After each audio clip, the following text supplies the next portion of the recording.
পরবর্তী গল্প পাওয়ার জন্য আমার চ্যানেলটা অবশ্যই সাবস্ক্রাইব করে রাখবেন। ধন্যবাদ। অসীম রোদ্দুরের কলার চেপে ধরে আছে মাহা। তার চোখ দুটো লাল হয়ে গিয়েছে, ঠোঁটে কাঁপছে অনবরত। শ্বাস নেওয়াতে বুক ওঠানামা করছে দ্রুত। বল, চুপ করে আসিস কেন? রোদ্দুর কিছুক্ষণ স্থির তাকিয়ে রইল তার দিকে, যেন কিছু বুঝে ওঠার চেষ্টা করছে। মাহা, তুমি কি বলছো এসব? রোদ্দুরের কলার আরো শক্ত করে চেপে ধরল, হাত কাঁপছে তার। আমি কি এতটাই বোকা? কিছুই বুঝি না। রোদ্দুর হতভম্ব হয়ে তাকিয়ে রইল। কয়েক সেকেন্ড যেন সময় নিল নিজেকে শান্ত করার। ধীরে ধীরে সে মাহার হাতটা নিজের হাতের মুঠোয় নিল। মাহা, তুমি কি বলছো? কিসের সত্যি? মাহা উচ্চস্বরে হাসল। সে হাসিতে ছিল কষ্ট, বিদ্রূপের ছাপ। তোমার অফিসে কাজ দেরি করে ফেরা, ফোনে লুকিয়ে কথা বলা, হঠাৎ হঠাৎ গায়েব হয়ে যাওয়া, এগুলো কি সবই কাকতালীয়? আমি কি কিছুই দেখি না? আজ মলে আমি নিজের চোখেই দেখেছি। আমি জানি ওটা তুমি ছিলে। আমার চোখে ধুলো দিতে চাই, তাই না? সে আর কথা বলতে পারল না। শব্দগুলো যেন গলায় আটকে আছে। কিন্তু যাই হোক, আজ তার ধৈর্যর বাঁধ ভেঙে গিয়েছে। আমি প্রতিদিন নিজেকে বোঝাই না রোদ্দুর এমন না, কিন্তু আমার ভেতরে এই সন্দেহগুলো যেন থামছেই না। আমি নিজেকে পাগল পাগল মনে হয় এখন। মা ভাঙা ভাঙা স্বরে জানতে চাইল, রোদ্দুর বলো, আমার ধারণা কি সত্যি ভুল? সব ভুল? রোদ্দুর হঠাৎ মুখ ফিরিয়ে নিল। তার চোয়াল চেয়ার সময়ে সাথে সাথে শক্ত হয়ে উঠল। হঠাৎ একটা ছোট শব্দ যেন বজ্রপাত ছুঁয়েও কঠিন শোনালো। মাহা থমকে গেল, স্তব্ধ হয়ে গেল যেন। হাঁ করেছি আমি। রোদ্দুর এবারও সরাসরি তার চোখের দিকে তাকালো।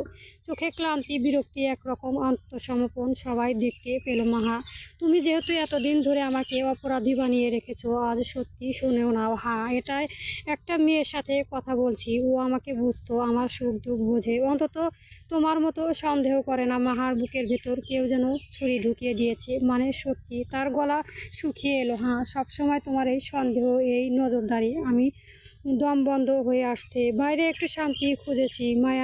মাহার চোখ দিয়ে অঝরে জল গড়িয়ে পড়েছে। বেশ হাস্যকর শোনালো তার কাছে। আমি গত 2 বছর ওই ঘরে বন্দি হয়ে আসছি। আমার কি দম বন্ধ লাগেনি? আমি কি আরেকজনের খুঁজতে গিয়েছি? আমি কি তোমার শত্রু ছিলাম রোদ্দুর? কি আমি শুধু তোমাকে ভালোবেসেছি? তোমাকে নিজে আমার চিন্তা হয় তাই। রোদ্দুর বিরক্তি স্বরে বলল, ভালোবাসা আর অবিশ্বাস একসাথে চলে না মাহা। তুমি আমাকে এমন জায়গায় ঠেলে দিয়েছো যেখানে আমি নিজেকে প্রমাণ করতে করতে ক্লান্ত হয়ে গিয়েছি। ঘটনা নিস্তব্ধ হয়ে গেল। মাহার কানে মাঝে যেন শো শো শব্দ হচ্ছে। কতদিন ধরে চলেছে এসব? তার গলা ইতিমধ্যে শুকিয়ে গিয়েছে। কয়েক মাস। মাহা কয়েক পা পেছনে সরে যায়। কয়েক মাস। তার হাসি পেল।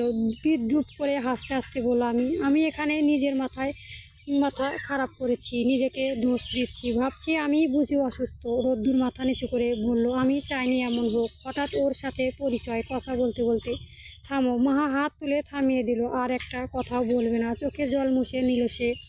আমি তোমাকে বিশ্বাস করতাম রোদ্দুর, অন্ধের মতো বিশ্বাস করতাম। আমি তোমার জন্য নিজের জীবন বদলে ফেলেছি। আমি আমার স্বামী, বন্ধু, সবচেয়ে কাছে মানুষ হিসেবে শুধু তোমাকেই মনে করেছি। নিজের সবার থেকে আলাদা করে রেখেছি শুধুমাত্র তোমার জন্য। আর তুমি এই প্রতিদান দিলে আমাকে।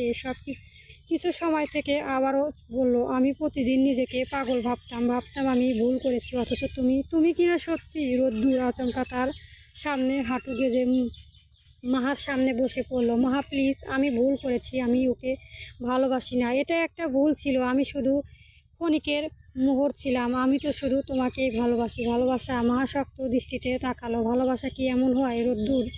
ভালোবাসলে তো মানুষটার পিঠ পিঠ পিঠ পিছে কি অন্য কারো হাত ধরা যায়? রোদ্দুরের চোখ জল নিয়ে বলল, আমি সব শোধ করে দেব, আজই, এখনই। শুধু আমাকে একটা সুযোগ দেও। মাহা কাঁদতে কাঁদতে বলল, আমি তোর কাছে বেশি কিছু চেয়েছিলাম রোদ্দুর। শুধু নিরাপদ একটা ঘর, যেখানে সুখের দেখা পাবো, নিরাপদের ছায়া থাকবো। রোদ্দুর চুপ। এই নীরবতা যেন সব উত্তর দিয়ে দিচ্ছে। মাহার বুকের ভেতরটা যেন ফাঁকা হয়ে যাচ্ছে। তার চোখের সামনে সব ঝাপসা হয়ে আসছে। চলে যায়। মাহা চিৎকার করে উঠল, ওই কাছে চলে যায়। আমি তোকে আটকে রাখবো না। এসব কি বলছো তুমি? চলে যাও, চলে যাও। যে আমার নয় তাকে আমার চাই না। আমি আমার জিনিস কাউকে ভাগ দিতে চাই না। বেশি বেশি করো না। তুমি নিজেই তো নিজের সংসারটা শেষ করেছো। সবসময় সন্দেহ সন্দেহ, আমি আর সহ্য করতে পারছি না। মাহা ধীরে ধীরে মেঝেতে বসে পড়লো। কান্না করতে করতে তার শ্বাস বন্ধ হয়ে আসছে। চলে যাও, চলে যাও। রোদ্দুর আর দাঁড়ালো না। মাহাকে ওখানে রেখে চুপচাপ বেরিয়ে গেল। মাহা মেঝেতে বসে আছে, গা কাঁপছে তার। আমি সব নষ্ট করে ফেলেছি, আমি নিজেই সব শেষ করেছি। রোদ্দুর, তুমি আমাকে সত্যি একা করে চলে গেলে। মাহা, মাহা ওঠো। ধপ করে উঠে বসলো মাহা। বড় বড় করে শ্বাস নিচ্ছে, পুরো শরীর ঘামে ভেজা হয়ে গিয়েছে। শান্ত হও, এই নাও পানি। তুমি কাঁদছিলে কেন? দুঃস্বপ্ন দেখেছো? মাহা দ্রুত পানি খেলো, রোদ্দুরের দিকে তাকালো। তার চোখে বিস্ময়ক আর উদ্যম ছায়া কিছুই নেই। মাহা বুক ধড়ফড় করছে। সে নিজের গালে হাত রাখলো, চোখের জল শুকিয়ে গিয়েছে। তার মনে আবারও সেই স্বপ্ন দেখছে। মাথায় চুলগুলো টেনে ধরল সে। আর পারছে না এই স্বপ্ন আর বাস্তবের মাঝে। সে যেন নিজের আসলে সত্তাকে হারিয়ে ফেলতে বসেছে। রোদ্দুর তার পাশে বসে নরম স্বরে বলল, তুমি ঠিক আছো? মাহা কিছু বলল না, শুধু তাকিয়ে রইল তার দিকে। এই মানুষটা কি সত্যি নির্দোষ, নাকি তার মনে ভয় তাকে এতটাই গ্রাস করেছে যে এখন দুঃস্বপ্নেও তার বাস্তব জীবনে প্রভাব ফেললে? রোদ্দুর তাকে বুকে টেনে নিল। আমি আছি তো, কিছু হবে না, ভয় পেও না। তার মাথাটা ভারী ভারী লাগছে। আমি কি অজ্ঞান হয়ে গিয়েছিলাম? দুর্বল স্বরে জিজ্ঞেস করলো সে। রোদ্দুর মৃদু হাসলো, কিন্তু সে হাসিতে দুশ্চিন্তার স্পষ্ট ছিল। হ্যাঁ, কথা বলতে বলতে মাথা ঘুরিয়ে পড়ে গিয়েছিলে, দেখলে তো? তুমি নিজেকে কি অবস্থায় নিয়ে গেছো? মাহা চোখ নামিয়ে ফেললো। রোদ্দুর তার হাত ধরে বলল, এই জন্যই আমি চাই না তুমি এখন চাকরি করো।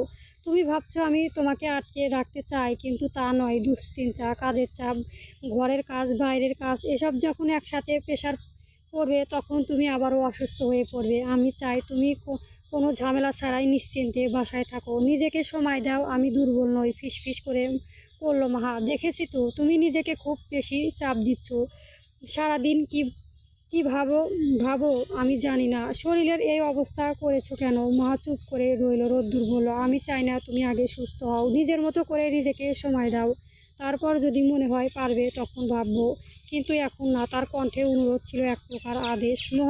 মাহা আর কিছু বলল না। মাথা ঘুরিয়ে সিলিংয়ের দিকে তাকিয়ে রইল। সে নিশ্চিত না এটা কি শুধুই স্বপ্ন ছিল, নাকি তার অবচেতন মন তাকে কোনো সত্যির আভাস দিচ্ছে। কয়েকদিন কেটে গিয়েছে, তাদের জীবন আগের মতোই চলছে। তবে এখন যে রোদ্দুর একটু বেশি সময় দেয়, রাতেও তাড়াতাড়ি ফেরে, মাঝে মাঝে জোর করে মাহাকে নিয়ে হাঁটতে বের হয়। তবুও মাহার ভেতরে শূন্যতা পুরোপুরি কাটে না। সে চেষ্টা করছে স্বাভাবিক থাকতে, কিন্তু মাঝে মাঝে নিজের অজান্তে হারিয়ে যায় ভাবনায়। তেমনি এক দুপুরে রোদ্দুর অফিসে, তখন বাসায় শুধু মাহা। ঘড়িতে তখন প্রায় 2:30। বাইরের রোদ ভালোই তাপ। হঠাৎ ডবলে বেজে উঠল। ঘাবড়ে গেল মাহা, ধীরে উঠল, দরজার দিকে গেল। পিঠ পিঠ হেলান দিয়ে দেখলো অপর পাশে মানুষটার দেখে মনের ভেতর অস্বস্তি জমা হতে লাগলো। বেশ অনেকটা সময় নিয়ে দরজা খুলল সে। তার সামনে দাঁড়িয়ে আছে 21 থেকে 22 বছরের একটা ছেলে। পরনে তার জিন্স আর সাদামাটা একটা শার্ট, কাঁধে একটা ব্যাগ। দুজনে চোখাচোখি হতে সময় যেন কয়েক সেকেন্ড থেমে গেল। মাহাই প্রথম জানতে চাইলো কেন এসেছে এখানে, ঠিকানা কোথায় থেকে পেলে। ছেলেটা হালকা হেসে এক পায়ে এগিয়ে এলো। আমাকে কি ভেতরে আসা আমন্ত্রণ জানাবে না, নাকি তোমার ঘরে আমার প্রবেশ করার অনুমতি নেই? মাহা যেই দুস্থ বোধ করেছে তাও স্পষ্ট, কিন্তু না চাইলেও মুখের উপর দরজা বন্ধ করে দিতে পারছে না। এসো ভেতরে। ছেলে ভেতরে এসে চারপাশে ভালো করে দেখলো। ভালোই তো আছো দেখছি, দেখো তো মনে হচ্ছে সুখেই আছো। ঠোঁট বাঁকিয়ে বলল সে। মাহার ভেতরটা কেঁপে উঠল। এই আগমনের অর্থ কি? কোনো বিশেষ কারণ, নাকি অতীতের কোনো অসীমা অসীমাংসিত ঘটনা? দুপুরের আলোয় জানালার ভেতর উপচে পড়ছে, তবুও যেন তার ভেতরে অন্ধকার ঘিরে ধরেছে। গল্প তৃতীয় পর্ব আর চলবে।